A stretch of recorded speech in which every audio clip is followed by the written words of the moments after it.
This week on the Paddock Press Report, the third and final Belmont at Saratoga, no Triple Crown on the line, but a Kentucky Derby rematch in the reputation for best three-year-old R. Plus a slew of other stakes action from Saratoga. And England's most popular race, the Epsom Derby and Oaks, were also held in a blockbuster weekend around the world. Plus a look at this weekend's graded stakes action coast to coast and its closing weekend at Santa Anita. Welcome and thank you for joining me for the Paddock Press Report. I'm Timothy Lateau. What an incredible Belmont Stakes we had on Saturday at Saratoga. Kentucky Derby winner Golden Tempo managed to capture two-thirds of the Triple Crown, going last to first.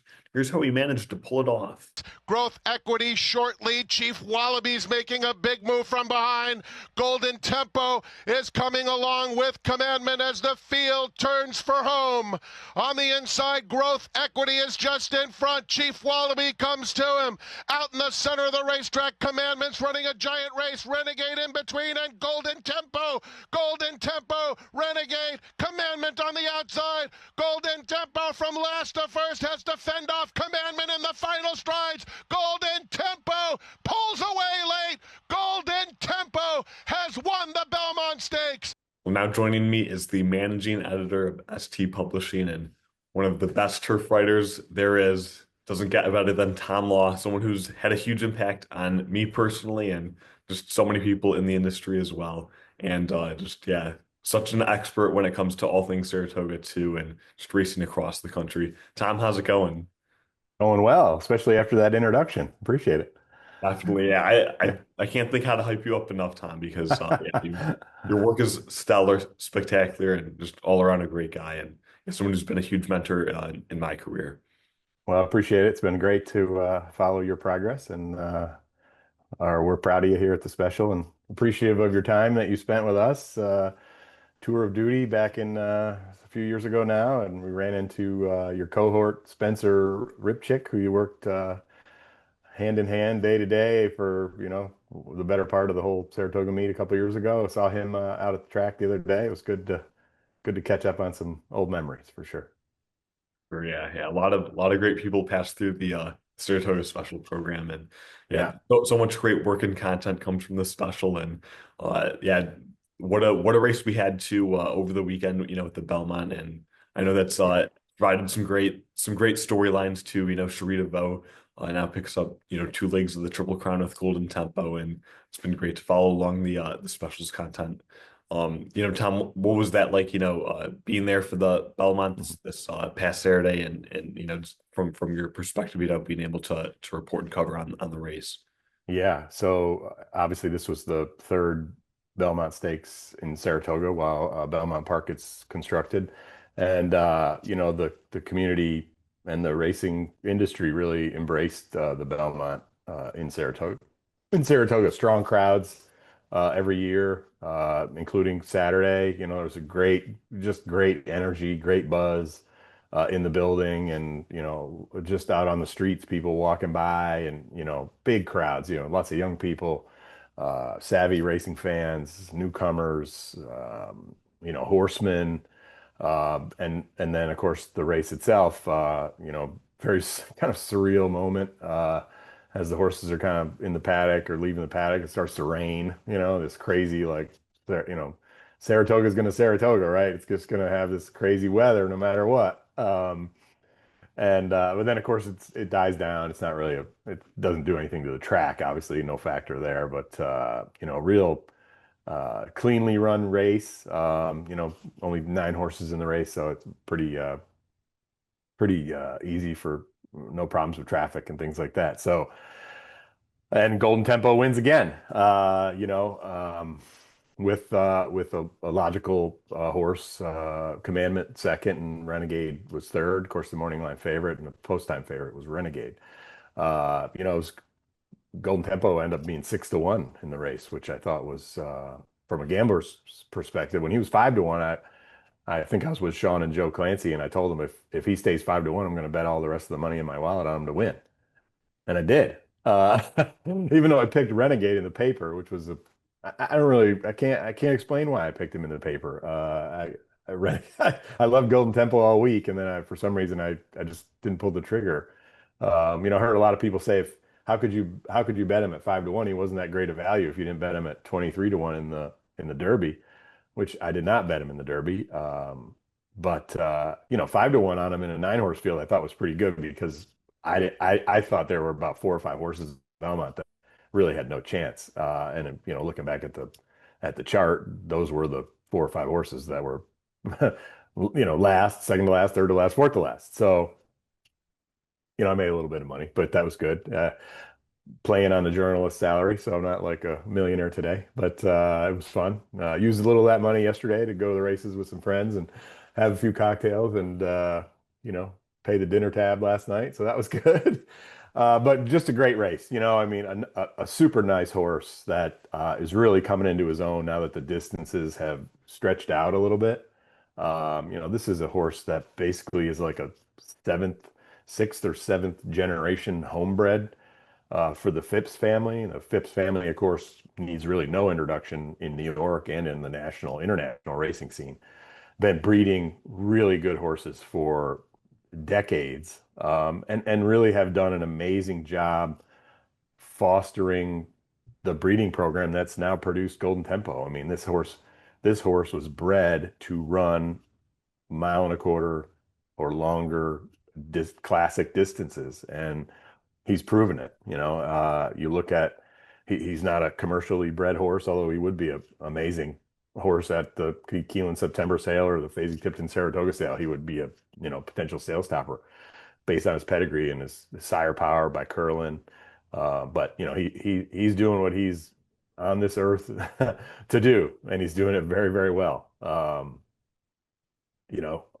Versus maybe some of the other horses that seems like they're in a race. They're in a race to get to the half-mile pole, whereas he's just getting going at the half-mile pole. So yeah, fun Belmont, cool Belmont. Like I said, great race and just a great day of racing overall, to be honest with you. Or yeah, it was, yeah. And yeah, obviously, the Belmont's, been a mile and a quarter at Saratoga the last 3 years. And, now the last 2 years we see the Derby winner, skip the Preakness and Mhm. take the Derby and Belmont, both run at a mile and a quarter. Do you think that, uh, both horses could have won at a mile and a half, and do you think maybe they could have won the Triple Crown if they tried, going to a mile and 3/16? So it seems like both horse has been pretty dominant, against the other horses in their crop that they've, raced against. So, I'm talking about Sovereignty 2 last year in Right. 2025. Yeah, I mean, they show every indication that they could have won that mile and a half, Belmont, watching the way they run. I mean, Sovereignty probably raced a little bit closer to the pace than Golden Tempo, who likes to come from out the back. But you're gonna get pace usually in the Belmont, and that would have set up pretty good for him. Nice, like I said, he's by Curlin, who just got beat up ahead by Rags to Riches in the Belmont when he was a 3-year-old, and he's proven to have horses sire that can handle that distance. Same with Sovereignty. He was far. I don't know if he was far superior to his rivals, but certainly was. He was able to beat Journalism and Baeza at the Derby, and then of course, and then in the Travers and other races. He would have been lights out in the Preakness in the Belmont if it was run downstate at Belmont Park. As for the Triple Crown, they show all the signs of they're probably good enough to be Triple Crown winners. Their connections obviously chose to not run in the Preakness. There's a lot of opinions about that. I've always been of the thought that it'd be great to have the horses going for the Triple Crown, and it is great. It's exciting, and it gets a lot of headlines on racing this time of year. But from a kind of a practical and from a horseman's standpoint, you want to let those guys choose to do what they feel is best for their horse. And horsemen like Bill Mott and Cherie DeVoe are very good horse people and understand their horses and also understand racing. And Sovereignty not running in the Preakness last year, and we don't know what would have happened in there. And then maybe he wouldn't have run in the Belmont, and maybe he wouldn't even be around to run this year if they don't make that decision. The same with Golden Tempo. I mean, who knows what the future is for him as far as next year goes, but with a stud deal already kind of in place at Lane's End. But you know, I look at it, any number of ways to look at it, but that's the way I look at it. Like if Sovereignty, say he went for the Triple Crown or even won the Triple Crown, would he be racing this year? And it's great to have him racing this year. He's getting ready to run in a couple weeks down at Churchill Downs and the Stephen Foster. And, you know, if he had won the Triple Crown last year, would he have run in the Travers? I don't know. You know, he did, obviously, and he didn't make the Breeders' Cup Classic. Same with Gold Tempo. I mean, who knows? It is a grind, you know, and it's a hard thing to do, and but you know, maybe not as hard with it being the Belmont at Saratoga at a mile and a quarter. And a lot of people have said, I'm just kind of glad there was no Triple Crown winner with the asterisk because he only ran the mile and a quarter at Saratoga, not the mile and a half. I don't know if that's necessarily the case. I mean, you know, and I know it's hard to win 3 races in 5 weeks, regardless of the distance, right? Horsemen would tell you that, you know. Definitely, yeah. I always thought too, because some people might have that asterisk. If there was a year to skip the Preakness, maybe this year was that year, and just kind of following what Sovereignty did. And obviously, you have to respect the trainer's decisions too. Um, what did he think? Renegade was such a heavy favorite to, kind of in both legs of the Triple Crown. He fought so valiantly in the Derby, just a head short there. And Yeah. then, he was kind of maybe lackluster in the Belmont on Saturday. What did he kind of think about his performance? Yeah, I was reading the comments from Todd Pletcher after the race, and I don't think he was disappointed. He said he didn't really have any excuse other than he got outrun. He feels like maybe I saw the quote. He said we probably haven't seen Renegade's best race yet, that's a good thing. Maybe if he went back to the Arkansas Derby race that he put in, maybe he would have been a little closer. Yeah, I mean he's a super nice horse though. I mean you can't fault he's an Arkansas Derby winner and a Kentucky Derby runner-up and a Belmont Stakes third place finisher. I mean at looking at it now, there's a little bit of a sting maybe that he's lost now twice in a row as favorite. But when you look at it from a maybe extended lens, you'll see 2 years from now, 3 years from now, you'll look at, wow, Renegade, man, what a good record. You'd love to have a horse like that, that is able to hit the board in those 2 races. I mean, the only other horse to hit the board in the other Triple Crown races is the winner, Golden Tempo. So, can't knock him there for sure. Yeah. Well, if those two get a rematch in the Travers, and maybe you're joined by like Napoleon Solo, the Preakness winner. That's Who do right. Yeah. who do you Who's think who's about maybe that going to comp? go to the Haskell. Yeah. So that's Yeah, let's hope, fingers crossed. You always kind of like, it's funny, horse racing, we're always looking ahead, right? We're always like, all right, the Travers is going to be great. Like we get the late bloomers, at Further Ado win at the Matt Winn down at Churchill Downs over the weekend. And, who knows who else ends up showing up and developing between now and August, late August now. So it's a ways away. It feels like just walking around Saratoga a few minutes ago, I'm like, it's summer, it's time for the meet, but we still got a month to go before the proper Saratoga meet opens. But yeah, all could shape up to be another good Travers. sure. Yeah, definitely. Yeah. And what did he think about kind of the other runners from the race? Did anyone else kind of like stand out? Obviously, Commandment, he kind of maybe backed up a Yep. Derby performance, that where he was only seventh, then he ended up showing up, he could go with Golden Tempo for a lot of the stretch, but Yeah. didn't have as much in the last 16th there. Yeah, ran. I think they were proud of him. From everything I heard and read and saw Cox after the race, he seemed pleased. Obviously not. These guys are competitive. They want to win. So finishing second isn't what they want. But they should be proud of that horse. He ran very admirably to be second to a good horse, like we said. Bounce back from I think his Derby race wasn't as bad as maybe it looked. A lot of people kind of looked at his trip and see where he finished seventh in the Kentucky Derby, only got beat, 6 or 7 lengths. So, good to see him kind of back that up and nice to see him, run to form. You always want the races to kind of really run to form. You have these giant long shots or, sloppy tracks, things that kind of throw things off. You kind of don't really have a good read for who's good and who isn't good, and I think we pretty much know, who's good and who's not good now, at least at the top level. So yeah, Commandment ran really well. I mean, hats off to Brad Cox and his team for getting him ready and bringing him back. He's a horse that I thought probably could have been pretty effective in those classic distance races as well. Considering his pedigree and his training and the way he ran Saturday was very good. Yeah, for sure, yeah.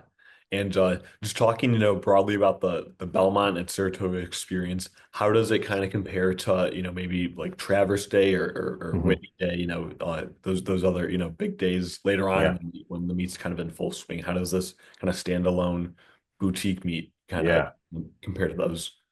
I wondered about that, like kind of coming into it because the Belmont, I've been to a lot of them down at Downstate, and it's an event, so it's more of there's a lot of people there that don't necessarily go to the races a lot, but they're going to come because it's an event. And same with like the Kentucky Derby. You didn't really have it at the Preakness this year because of the small crowd. It was very kind of a racing savvy kind of crowd. Like the Breeders' Cup crowd, to me, is different than the Kentucky Derby type crowd. The Breeders' Cup crowd's very into the races themselves, and there's so many championship races, whereas the Derby's just kind of a scene. The Belmont's kind of a scene as well in New York. So and then of course you have contrast to Saratoga. As you know, the crowd at Saratoga is, it's a mixture between real savvy horse people. People get dressed up and they wear suits, and you're in the paddock and you're with all the high rollers of the industry, the owners and breeders. But then you also have sort of that picnic atmosphere, the fans, people just there. They come every year and they pick the same picnic table and they sit there on the third Thursday of August, and that's where they always meet. So it has kind of that carnival like feel. So when you had the Belmont here, you had a little bit of a combination of those things. You had the carnival type feel with the Belmont Stakes. It's an event type feel. So it was, a real cool dynamic. I tell people it's a very different crowd, I think, because it's the Belmont Stakes and people hear that it's a major event and they want to be there. So like I saw a lot of people in the paddock, both in the paddock and kind of around the track that I never saw before. I didn't know who they were. And just walking by our office, I saw so many groups of like young people dressed up, guys and girls, men and women, dressed up, going to the races. Like they were going to the Derby or going to the Preakness. So whereas Saratoga, you do see that, but um, not in this way. It was very much like we're going to go because it's the Belmont Stakes. They're probably coming from, down in Albany and coming from out in western parts of the state or coming from New England just to come get that opportunity to come to the Belmont. Which I always say, you liked it this year, come next year. It's going to be fun there too. It's always fun at Belmont Park. It's a great place. It's going to be. It looks like it's going to be an amazing facility. We'll miss it here in Saratoga. I'll miss the proximity of it. It's very easy to cover a race like that. I've covered 76 Triple Crown races now, and I got to do three of them in my own town, in my own bed. All the rest are hotels or Airbnbs or couches or anything. So yeah, hit the 76. The way I figure if I do all three Triple Crown races for the next 8 years, then I'll get to 100. 100 before I retire. Oh, you If got I to keep retire. going, Tom. Who's going to retire, right? Why would I retire? I retire. I watch baseball, I play golf, I go to the races, and I like working. Who's stopping me now, right? Well, one of the best parts of the Saratoga special is really sort of all the different commentary and insight, and then the flavor that you can find in all the different pages and all the different sections. There's always so many different parts that'll, make you laugh, make you smile, you'll know what to bet, who to bet, you'll hopefully win some money too reading it. What's this year going to be like for you and your team? And Mhm. I just got about a month left till the start of the meet. What's that kind of lead Right. up going to be like for you guys? Yeah, so we've just finished four-day run of the Belmont Special, which was great. It's kind of a good tryout, not a tryout, but just kind of lets us get the iron out all the wrinkles and get all the kinks worked out. We will start our normal 20 papers, 20 issues for the Saratoga season. We're actually not going to start on opening weekend or the second weekend. which they're adding this year. They're having a 4th of July weekend, which they had last year too. They're doing it. And then the second weekend is like a Thursday through Sunday race week. And then we're going to come back on the 16th of July, which would be the normal opening day for the more recent meets. We do a 2 days a week schedule with the exception of that Thursday. We'll do Wednesday and Saturday throughout the meet. So Wednesdays has a lot of recap stuff from the weekend prior. The Saturday paper has a lot of recaps of, Wednesday, Thursday, Friday, but also a lot of preview stuff for the weekend. Um, we do that. We do a run of 6 straight papers around the Hall of Fame ceremony, the Whitney and the Fasig-Tipton Saratoga sale, which is a big part of the business. So that's in like the second week of August, right on through the New York bread sale, which is the weekend after the big sale. That's a good stretch for us. 6 days in a row. We just did 4 days in a row and we were completely gassed. So when we get to that 6 days, it's a lot of fun. We're a true daily newspaper during that stretch. But then we go back to that 2 days a week, all the way through Labor Day, through the end of the meet. So the last paper that we do is the Saturday of Labor Day weekend. So this year, Labor Day is as late as it can possibly be. So there will be Saratoga specials this year in June, July, August, and September. So 4 months out of the year, there will be papers produced. Yeah, we print the paper still. It's a traditional newspaper, old school, but also a digital component that you can get through our website. This is horseracing.com. You can download it there. We have a lot of readership for the Belmont issues online, which is great. There's obviously a lot of interest in the Triple Crown. And we were talking the other day, who knows what the future holds, like we enjoyed the Belmont special. Would love to continue to do something related to the Triple Crown in a digital format. It doesn't necessarily work to do a printed newspaper at a lot of different tracks, but maybe we put together a digital newsletter for the Triple Crown, Breeders' Cup, stuff like that going forward. If we can make it work from a business standpoint and from a readership standpoint, we'll give it a shot. But otherwise, we do have all our content. Like I'll continue to cover the Belmont regardless of what we do on our website. Like I said, yeah, For sure, yeah. We're definitely part of the Saratoga experience is the Saratoga special. Make sure to pick it up yeah, on those newsstands for free. That hmm yeah, Red Bull free. That's print, right. yeah, you really can't get a better product there. And Yeah. yeah, so yeah, there it Oh, it's is. all Yeah, faded out. Yeah, there it is. That's yeah, that's Saturdays. So yeah, you can still download it. Still great stuff in there. We hear from people all the time. They're like, "Oh, I didn't get a chance to read it, but I put a pile in next to the coffee table, and I'll read them in the winter." Like I was like, all right. People read them all the time. I'll get notes every now and again from people that are like, "I just read your story about XYZ stakes race. That was a really good story." And I'm like, I don't even remember writing that. That was like 6 months ago. But it's great to hear from readers and fans, and it's a lot of fun. yeah. They're definitely some timeless turf writing in there. There's stuff that's always fun to look back on too. And Yeah. How yeah, about you? You spent the summer with us. Do you have a favorite? I'm the interviewer. I'm always turning it around to the asking the interviewer the question. Do you have a favorite story or a favorite moment from your time at the Saratoga Special that you enjoyed? wow. Oh man. There are a lot of them. Dwayne Lucas always had a big impact on me. I didn't get Yeah. it. It's not like we were interviewing him every week, but whenever you hmm interview him, he always had some great quotes, maybe some great advice too for, Yeah. horse racing journalists. So That's yeah, great. You got to do that. Yeah. Lucas was just, yeah, one of a kind. Oh man. Yeah. No, writing Tom Amos's recap for his 4,000th career win. Go Mm-hmm. back and do some digging through Equibase and through some old records and looking kind of how we got his start. And he talked about the struggles of a trainer kind of coming up through Louisiana and hmm Chicago, and then to getting his 4,000th win at Saratoga and all the big races he won. That was neat. Yeah. Now he's retired too, of course. So yeah, just there were so many different they had great moments, great interviews. Christophe Clement too, such a Mm. great trainer to interview too. I know everyone's Yeah. the last this year and last year's meet too. Yeah. So many That's great. memories. You got that chance to talk to those guys. I mean, legends, right? Christoph and B. Wayne and Tom Amos, a living legend still. I mean, just yeah, ran into Tom the other day at the track walking in. It was told him I was glad to see him. I'm glad to see obviously still involved in the TV and helping out, working on the Fox shows and kind of getting Ken and LaRose going with his stable. So Yeah, great stuff. Yeah, it's really unmatched and unparalleled coverage of the meet, and yeah, be sure to pick it up. It's free.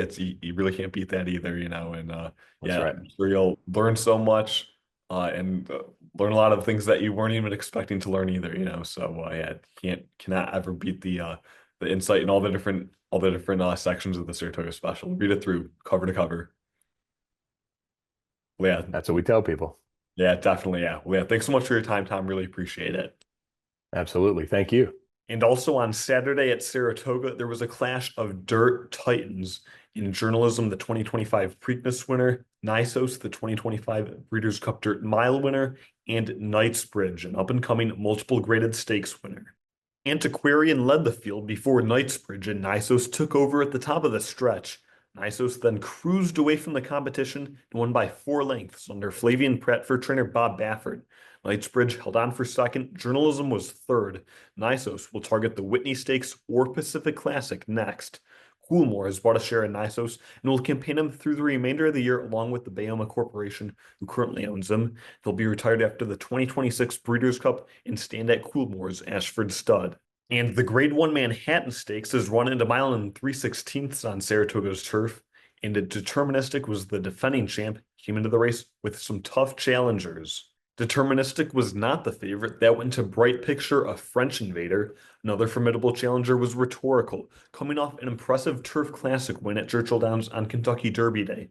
Rhetorical and Deterministic ran 1-2 much of the way. Deterministic finally poked his nose in front, held off a late charge from Test Score. Deterministic went back to back in the Manhattan under Kendrick Carmouche for trainer Miguel Clement. Test Score was second, one stripe ended up third.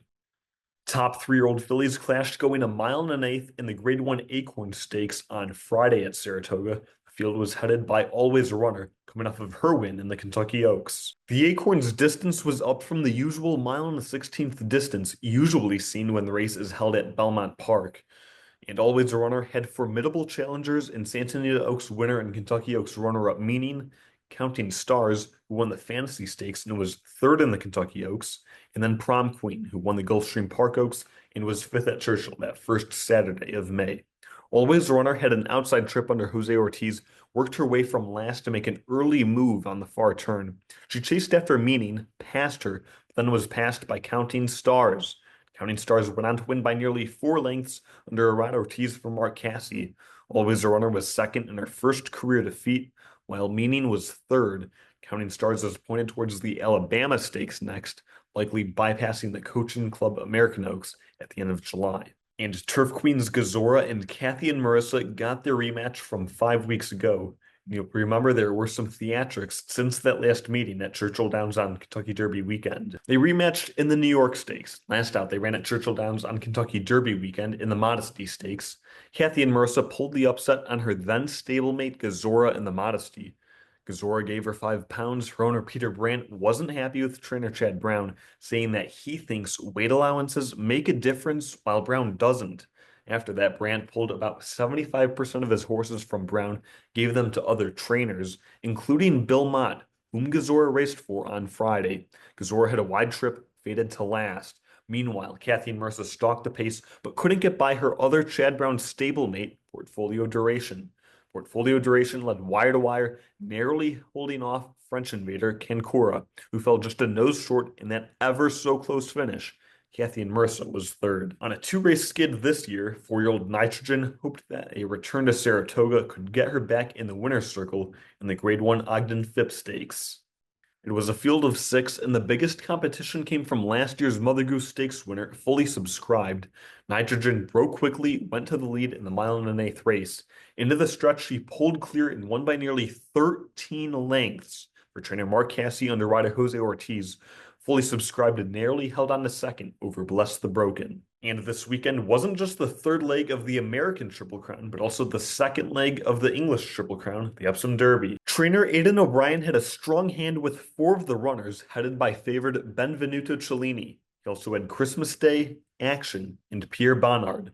The biggest competition came from Judmont's undefeated colt Item. But Benvenuto Cellini was declared a non-runner because his hind leg became trapped on the inside running board of the starting gate. He finished 10th of 14. Christmas Day pressed the pace with stablemate Action leading the charge.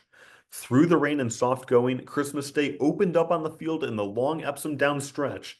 Maltese Cross closed to be second to Christmas Day by 4 lengths. It was only winning jockey Ronan Whelan's 4th Group 1 win. Meanwhile, the win was Aidan O'Brien's record-extending 12th in the race. And the day before, it was all sunny skies for the Epsom Oaks. Thundering On, Amelia Earhart, and the Legacy Link were among the favorites. Thundering On sat in last for much of the race and cruised through the pack in the stretch under confident handling from jockey Dylan Brown McMonagle. He set Thundering On down for this drive in the final furlong as she accelerated past Amelia Earhart to win by nearly 4 lengths.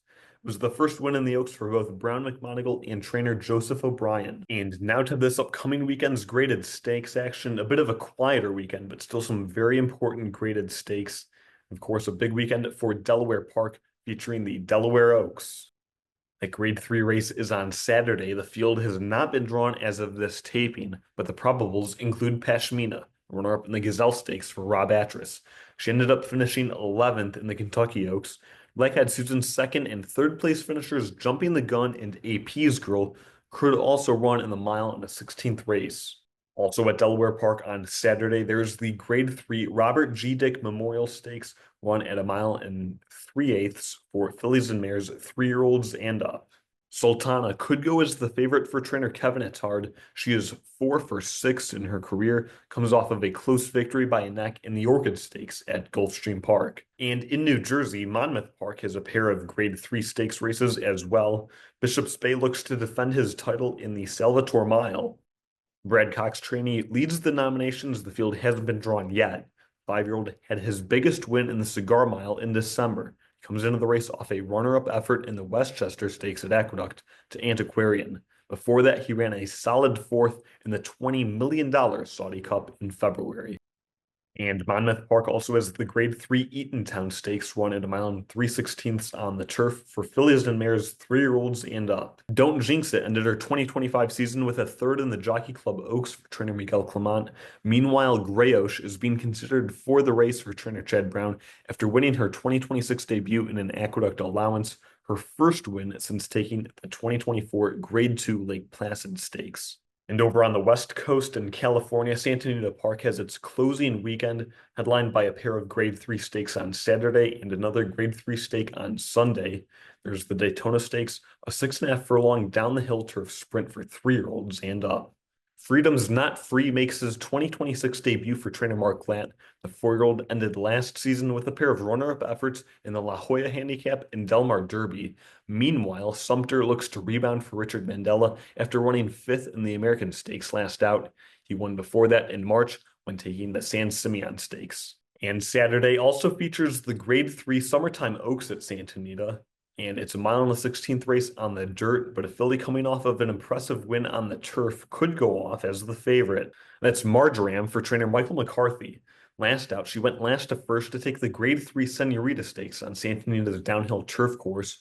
Bob Baffert also enters a strong contender in maiden debut winner Mizumi, and Bankshot could be one to watch. She was 3rd last out in the Santa Anita Oaks.